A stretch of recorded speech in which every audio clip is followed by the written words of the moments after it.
PowerPlayChess, brought to you in association with Kagi. Here's my game of the day from round 7 of the Sinquefield Cup. Alireza Firouzja leading the tournament, playing against Liren, current world champion. And this game gives us an indication of the kind of form that Ding is in. It's a real test for him, playing black against an in-form, sharp young player like Firouzja. And I found this game particularly fascinating because it features a theme that I've been discussing on the channel for many months now. So it's a gioco piano, everything pretty standard so far. And we have A4. So threat to win a piece with B4 and A5, so therefore A5, but that weakens this square. I mean, there are pros and cons to all these moves. Bishop G5 played by Firouzja. Now this is what I was mentioning earlier, a theme I've been discussing for a long time. This early pin with Bishop G5, you see this not only in the gioco piano, but also in the Spanish. And, you know, you might recall quite a few games of Carlsen where he often plays this plan. The idea is not to exchange off bishop and knight, but is to provoke a pawn advance. So h6, bishop h4, and now what white is looking for is for black to advance with g5, and then, well, the g5 advance weakens the f5 square. In itself, it can be weak. It just opens up the king side.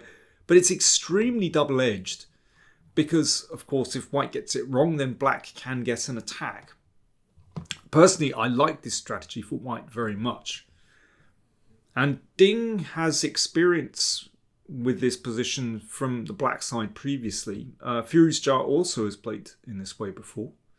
So black is just waiting for a moment, waiting for white to commit the king before pushing with g5. But it's a really tense position. Bishop g4 from Ding, so that's an annoying pin as well, actually. Knight d2. But just remember, if black tries to play with h5 and h4, then white always has h4 to block it out, and that can bring the bishop into the game very nicely. For example, here, an exchange, and that's very annoying. So this is the problem, that, you know, it looks very aggressive, but it does create weaknesses, in particular that f5 square. So bishop a7 played, and bishop b5. So with pressure here, then white is more likely to break out with d4. So that's why Ding decided to castle kingside. And for me, absolutely typical move here, rook e1. That's a good move for a couple of reasons. First, it puts the rook opposite the queen. You never know when the position is going to break open, and that can be significant. But also, it makes room for the knight to bounce around via f1, and that is the key square, e3, looking at f5 and d5. Of course, the knight could bounce around via c4 as well, but I like this move a lot. Often tactics arise with the rook on e1 opposite the queen.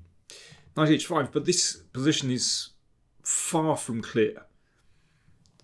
There's all kinds of interesting things going on. You know, this pin is annoying. This bishop has real potential here. Interesting moment. King h1, just ducking away from this diagonal. We saw Prague play like this, actually, in a previous game in the Sinquefield Cup. So that if knight takes, of course, it's possible to recapture with the f-pawn, and it might be significant that the f-file is open. In any case, Ding played knight g7, so he's covering that f5 square. So in that way, he's kind of preempting this knight maneuver. Could also go via c4. h3. Also, he's given room for the bishop, so that bishop can maintain the pin. And now Firouzja ducks back to c4. It's all very subtle. The computer isn't very impressed with this back and forth with the bishop. But I tell you, it's very interesting. If you look at this with a computer, on every move, just the dial is kind of wavering. Some of the moves it's suggesting are, for me, very odd indeed, or very hard to fathom. So, for example, here, Ding plays, for me, what looks like a very natural move to step out of the bishop's diagonal. The computer is suggesting queen d7. That one is hard to fathom. I mean, I know it's looking at this here, but I mean, it just feels more natural to play king h8. Anyway, bishop d5 played. So there's potentially a threat to play here. In any case, the knight ducks back. And now d4. So finally, Firouzja gets this in, and there is some pressure here. So f6. So Ding has set up very solidly with this pawn chain. You know, it's hard to break e5. And yeah, it's pretty solid because, you know, the knight covers the f5 square. This bishop is not out of the game. There's still pressure here. Knight f1 played. Okay, that feels like a very natural move with the knight wanting to come to e3. And it's still, even though the f5 square is covered, this is still a very nice position for the knight, because it could be that, well, as we'll see later on, knight f5, even after an exchange, it can open things up for the rook. c6 played. In fact, this is a computer suggestion, and this one I kind of understand. Knight c6. I mean, it's obviously risky to give up the centre with e takes d4. But now there is pressure here on the d4 pawn. And if bishop takes knight, well, I think black can be pretty happy with the fact that this light squared bishop has gone, and there's potential counterplay here, and there's still pressure on d4. Or in this position, well, you know, what else do? You could give up this pawn. And certainly white has compensation because that's a huge bishop, doesn't have an opponent. And, you know, these light squares are a bit sensitive. Nevertheless, you feel that, you know, black has pretty good control over the dark squares. So that's a reasonable way for black to play. Also reasonable for white, there is compensation. But c6 played by Ding, and then knight e6. Okay, so this knight, you know, just like the white knight coming to e3, both sides are happy with their maneuver. This knight, the pawn, looked pretty good, pressurizing here, and potentially the knight can come into f4. But still, I think with this center, with white just having a little bit more space, then this is just more attractive for white. You know, once this one comes in here. In fact, after rook d8, it's possible to play here straight away. So that hits all these things. So after the exchange, well, okay, knight is attacked. Knight goes back to g7. And then bishop h2 is an interesting move. Looking to play g4 to protect that. And, you know, this knight doesn't look very good on g7. I think that's quite an interesting way for white to play. And you see what I mean about the rook opposite the queen. So that rather limits black's responses here. And with the pawn on d4, you can see that that's shutting out the bishop. You see, this is the difference. This bishop on a2 looks healthier than the one on a7. Okay, anyway, going back, that didn't happen. Firouzja played knight g4, which also looks very attractive. looking at that pawn on h6. You see, this is the thing when you advance with g5. It does create weaknesses behind the pawn and also weakens f5. So king h7 and bishop b1 looking at the king through the pawn. So, you know, that's quite an irritating move for black to meet. Well, let's just have a think from black's viewpoint. I mean, I like white's position a lot. I like it that white has been able to provoke, you know, these pawn moves. They do weaken the king, although at the moment there's nothing tangible.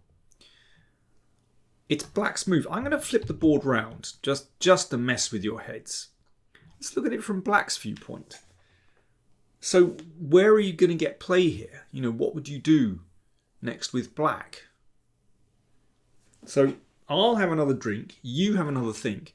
So black to play. What would you do here? Cheers.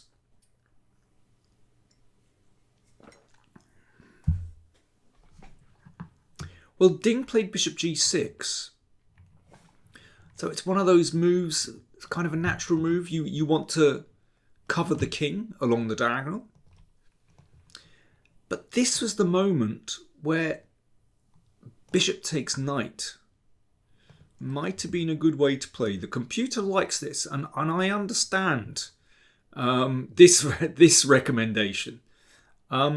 Because with the king on h1, then black is going to gain time for this advance. Now, this is potentially a very strong piece as it doesn't have an opponent, but still, I think we can see from this, black is actually getting somewhere on the king side. This is potentially quite dangerous for white. Yeah, you can see that bishop on a7 could well play a very important role in this game. Okay, let's go back. And I'll flip the board back. So bishop g6 played. It feels natural, but possibly a missed opportunity. Queen d2. Yeah, it's a nice square for the queen because it's looking at the king side. Knight f4. So Ding doesn't want to wait anymore. But white has a couple of good opportunities. Well, Firouzja just plays it very cool. He just plays bishop c2. He could have exchanged here. And if pawn takes, then knight h4 feels like white is getting somewhere on these weakened squares. And if e takes f4, there's an extraordinary move here. Knight h4. Anyway. And this is starting to look pretty good for white. You know, looking at taking this, maybe coming in here. The point is, if pawn takes knight, queen takes, and white is breaking through like this. Black's king side, I'm afraid it just collapsed. That knight is a dreadful piece. It just gets in the way of black's pieces, actually. So that was already an interesting move, bishop takes knight. But bishop c2, very cool from Firouzja.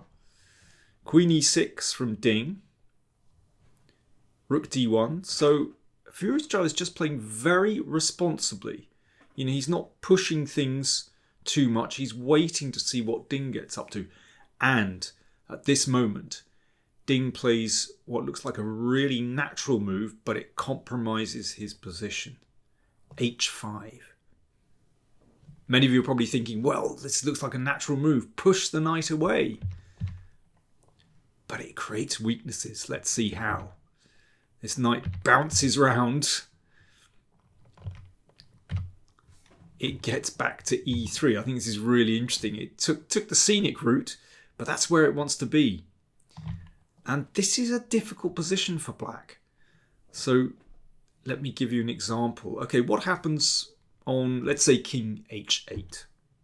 Probably not the best move, but anyway, let's see. White plays h4. Now, because that pawn has advanced from h6, it means that g5 is just that little bit weaker. And there's now pressure from, well, obviously the pawn, the knight, and soon the queen. And that's pretty nasty. Yeah, I don't like king h8 because it means that the queen might even land on h6 pretty soon. But yeah, this knight is really poor on g7 actually. And if g4, okay, the knight goes back. And yeah, this diagonal is open. And if e takes, knight f5. White has absolutely fantastic compensation for the pawn there. Weaknesses on the diagonal. Knight is on a beautiful square. Yeah, very powerful attack. So knight e3. What did Ding do? Well, at this moment, Ding decided, okay, I can't wait any longer. He decided to take and push forward with d5. But this opens up the diagonal towards the pawn. d5. So Alireza just exchanged on g6 and took a pawn. And he can even take with tempo. Threatening queen takes bishop. The bishop needs to come back. Now maybe Ding thought that, well, with the queen a long way off, then perhaps there's potential to open the king side. But actually watch what happens. In exchange of bishops, queen takes d5. The queen reconnects with the rest of her forces, and white is now 2 pawns up. And these, any pawn advances on the king side, well, they only weaken black actually. Knight f4 played. Queen b5, g4. This is all a bit desperate. An exchange, and knight h4. Well, you can see that white has 3 pieces. I'm counting the queen, that actually connect on the king side really well, and actually black can't do much here. Queen g5, knight in to the beautiful f5 square. That's the square I've been wanting to occupy ever since black was provoked into playing g5, advancing that g pawn. An exchange. Now you could play knight takes, but listen, when you're 2 pawns up, keep it simple. Exchange queens. White is so well set up here, so well coordinated. Why not? Queen takes. You could just recapture, but Firouzja plays this Zwischenzug or the Zwischenschach, this in-between move first, just to establish a rook on the 7th. Why not? And the game ended like this. Knight h4 check. Here Ding had just had enough. He resigned. That's a very sudden collapse. He's 2 pawns down. Black's king isn't great. The game could go like this. King g5. Just g3. Making sure that the king has a nice square here. For example, knight here. Well, just king here. Beautiful position for that knight on h4. Looking at these squares, the king's in a bit of trouble. The d pawn is about to advance. This knight is going nowhere. Yeah, in fact, there could be some interesting things with f4. So yeah, black is just lost here, but Ding, obviously demoralized, just thought, okay, I've had enough here. So that was a curious game. I thought, that was a very sudden collapse from Ding, and that's worrying for those of us who are Ding fans. He seemed to just crack at a certain moment. I think this is such a difficult position because I was going to say this is the critical moment in the game. In a sense, this whole middle game is full of critical moments where you have to decide, do you kind of push forward? Do you exchange pieces? Do you kind of hold the position? Very, very difficult indeed. So here is where Ding just came back and covered, but actually an exchange here and rook h8 would have been the moment to go for it. Really tough, but I think it's just more difficult for black to play these positions for white, because white has space and white simply has this long-term plan of potentially putting a piece on f5, which is, well, that's where we got to around here. You know, notice that Firouzja, in a sense, hasn't done anything very special. He simply maintained a beautiful pawn centre and is getting ready to just destabilise black on the king side. Excuse me, Mike. I feel my voice is going. Let me have a quick slurp of tea. It's interesting, we saw another game in the Sinquefield Cup in the same round with something similar. So this was Caruana against Gukesh. Very important game. As Caruana looking to try to catch up Alireza. And also Jocko Piano. And, well, Gukesh has played in this way before.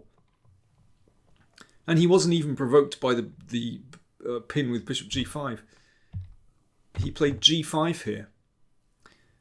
I think this is really risky. And Caruana seized his moment straight away by bringing the knight round to e3. So this is what happened.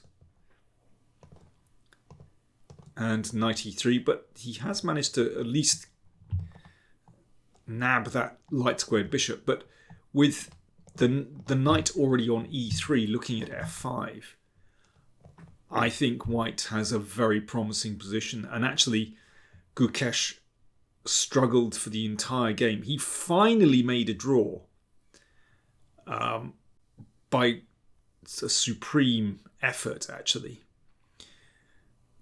But this was not easy. But, you know, that's interesting. Maybe this is the difference between Ding and Gukesh. Ding seems brittle to me. Gukesh fought really hard and eventually held the draw in a very long end game. But at this moment, to my eyes, white has a very pleasant position. The game went knight g8. That's to cover with knight e7, cover this square. It's interesting. And Caruana went in straight away with knight f5, which was, well, very, very sharp. But, you know, he could also play knight d4 here. And he could also play c4. Also very interesting alternatives. White definitely has the advantage there. Anyway, that's for another time. I'll put together a playlist of games where black has played g5 and white tries to exploit it with moving a knight into f5. There are loads of Carlsen games that I've been looking at over the past few months. Those playlists available to Patreon. So if you'd like to subscribe to my Patreon site, well, you'll see the links. And yeah, Patreons will have that playlist available to them. Also, my chessboard courses are on sale at the moment. Don't forget, till the end of August, time is running out. Thanks for watching.